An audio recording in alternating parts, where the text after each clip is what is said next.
എന്റെ കണക്കൂട്ടലൊന്നും തെറ്റാറില്ല. സുഖേട്ടൻ എന്താ പറഞ്ഞത്? ഞാനൊന്നും പറഞ്ഞില്ലല്ലോ. അല്ല, ശൈലജയെ പറ്റി സുഖേട്ടൻ പറഞ്ഞില്ലേ വെറും പച്ചപ്പാവാണെന്ന്? എന്നിട്ട് ഞാൻ അപ്പോഴേ പറഞ്ഞു ഇത്തിരി കൊമ്പ് കൂടുതലാണെന്ന്. കൊമ്പോ? മേനി പറിച്ചില്ലേ? അല്ല, അവളെ കുറ്റം പറഞ്ഞിട്ടും കാര്യമില്ല. മോഹനം കുറെ നാൾ പുറകെ നടന്നല്ലേ, പിന്നെ അതിന്റെ ഒരു അഹങ്കാരമൊക്കെ കാണാതിരിക്കോ? ഏയ്, ആ കുട്ടിക്ക് അങ്ങനെയൊന്നും ഇല്ലെന്നേ.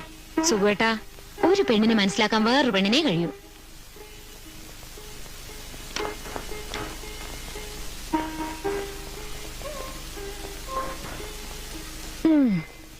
പറ്റിപ്പോയ അബദ്ധത്തെ പറ്റി ഇനി പറഞ്ഞിട്ട് കാര്യമില്ലല്ലോ. സുഖേട്ടന്റെ ഓഫീസിലെ എഞ്ചിനീയറുടെ ഭാര്യയ്ക്ക് ഇതേ ടൈപ്പ് മാലയുണ്ടെന്ന് പറഞ്ഞപ്പോ ഞാൻ അങ്ങ് വീണുപോയി. ഇതേ വെറും ഓൾഡ് ഫാഷനാ. കല്യാണത്തിന്റെ അന്ന് നോക്കിയപ്പോ എന്റെ കഴുത്തിൽ മാത്രമല്ലേ ഈ പഴഞ്ചൻ മാല. ഈ ഫാഷൻ ഇറങ്ങി തുടങ്ങിയിട്ടേ ഉണ്ടാവൂ. മാല